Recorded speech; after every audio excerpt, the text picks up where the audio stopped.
Galactus is about to devour Marvel Snap. Isn't he already in the game?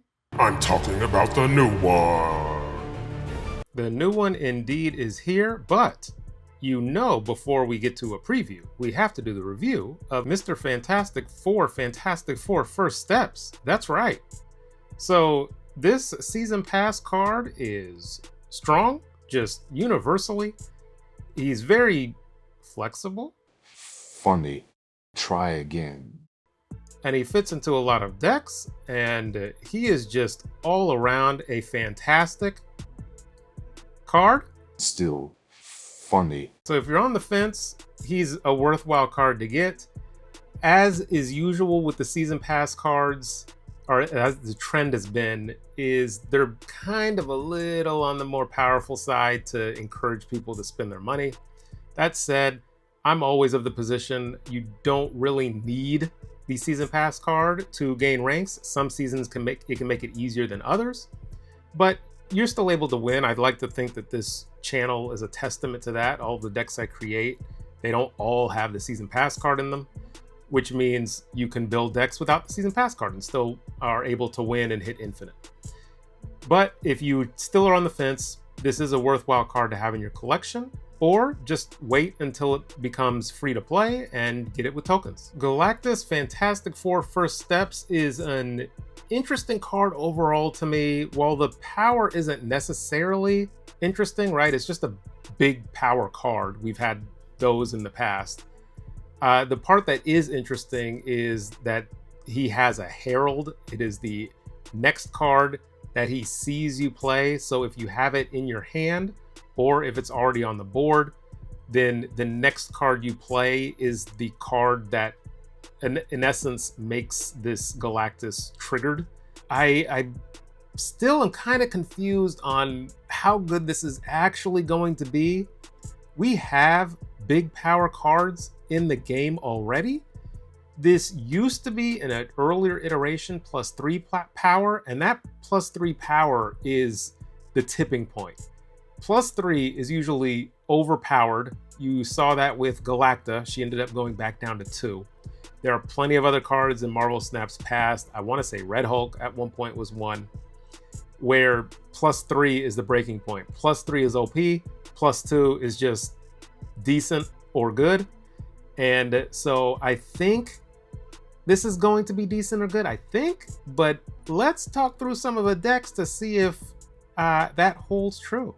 We can't forget our low CL friends, our newbies to the game. And so we are just going with Lockdown. It's classic. Storm, Professor X one lane, and Galactus another lane. And you kind of, with Galactus, it's interesting because you want to be winning the lane when it's your next card played.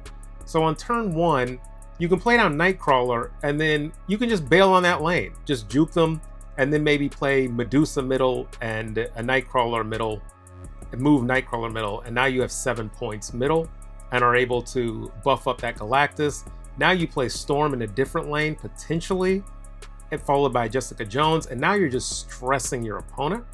So the reason I broke this down a little bit longer is because there are some signs here of a higher CL deck, but I usually like to show different archetypes for each CL.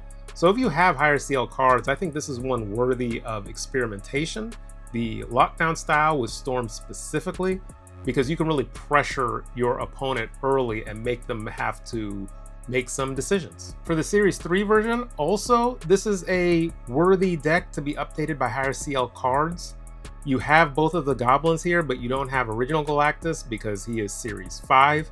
So I could see him working in a deck like this. I also, in Jean Grey decks, like to add Wasp when I have regular Galactus, because then on turn 6, you can Wasp the Jean Grey lane and play Galactus in another lane that's totally unexpected, because you have to play in the Jean Grey lane first. So why would somebody think you can play Galactus? So Wasp enables that. You have Selene here to debuff the goblins further. And maybe you just win a lane off of the debuffed goblins, and then win another lane off of Galactus. You have Jean Grey and Cosmo to block if you're going up against an on-reveal deck. Now they have to play their on-reveals into Cosmo. You have Groot and Negasonic, which are also good unexpected, or Negasonic's unexpected. Groot is good for a Jean Grey lane. Nightcrawler, again, to move around, shift some of that power. You could skip turn 5 because you do have Sunspot here, and you're up because potentially you're one Goblin and a Medusa, let's say middle or something like that, and a Groot. And maybe you play Negasonic there as well, and then you can Infinite the last turn. So you have some options with this Series 3 deck. For the Series 4 and 5 version, this is the first one. And of course, I have the OG Galactus in here as well. Alioth is just a natural pairing. You have both Goblins and Ravonna to discount them. Selene, Star-Lord is here. I think that the Galactus First Steps will entice people to play Guardians again. And potentially on a last turn, you have the Goblins down, and now you can Cosmo that lane to prevent any nonsense over there. Juggernaut another lane, and now you win off of that Juggernaut, and then that Cosmo doesn't let them play any on reveals or any powerful cards. And if they're playing ongoing, you're just sliding it into a double Goblin lane. People might think you're playing regular Galactus there, and you're not playing any Galactus on the last turn.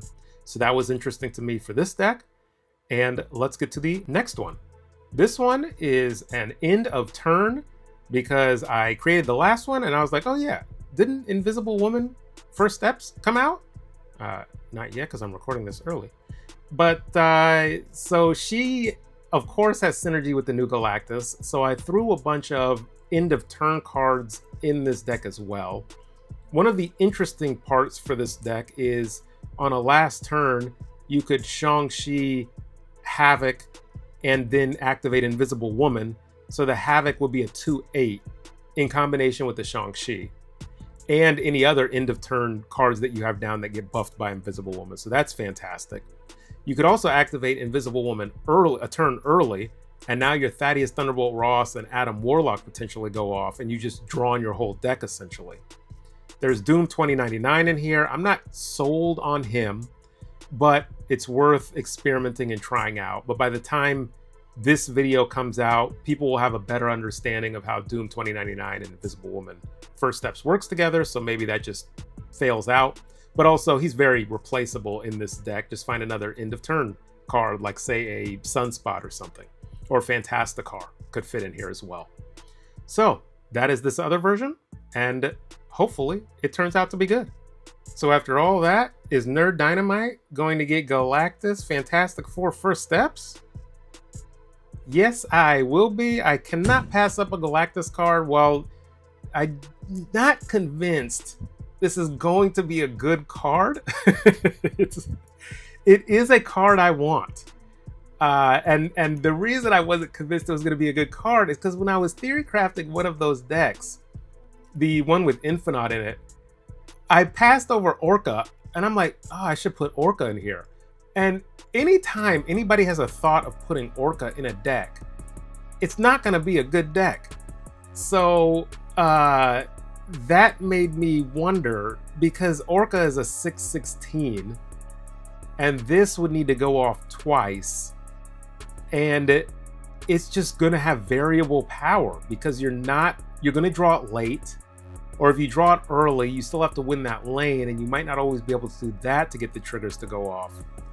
So it's kind of an inconsistent power, and so that leads me to think that it's just not going to be a great card.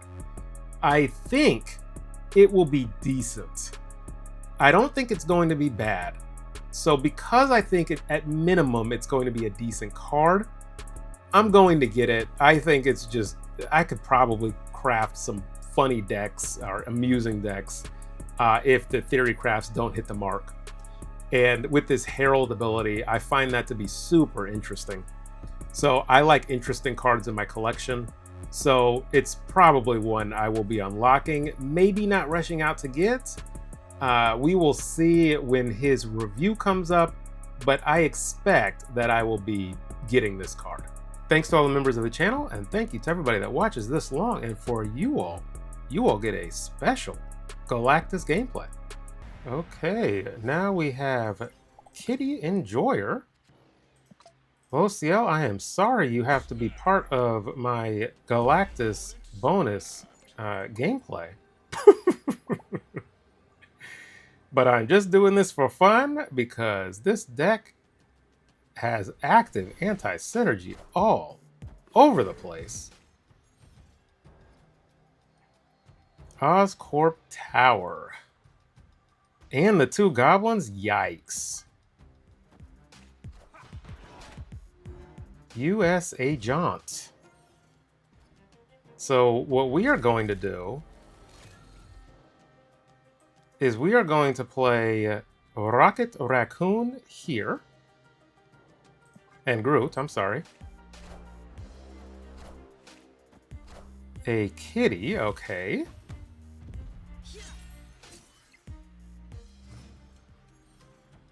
Now they might end up blocking me with kitty. Are they that aware? Do I go with a Gwenpool instead? Let me go with a Gwenpool instead. Why? Because I can.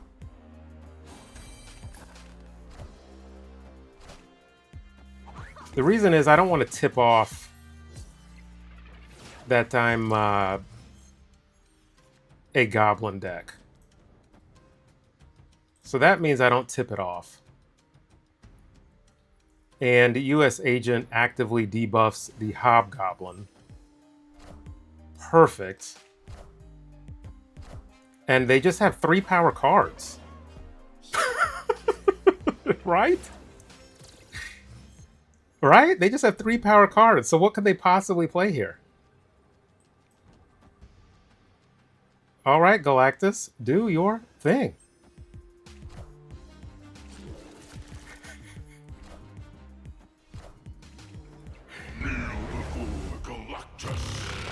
Thank you, Galactus, for doing your thing and making them all kneel. Thank you.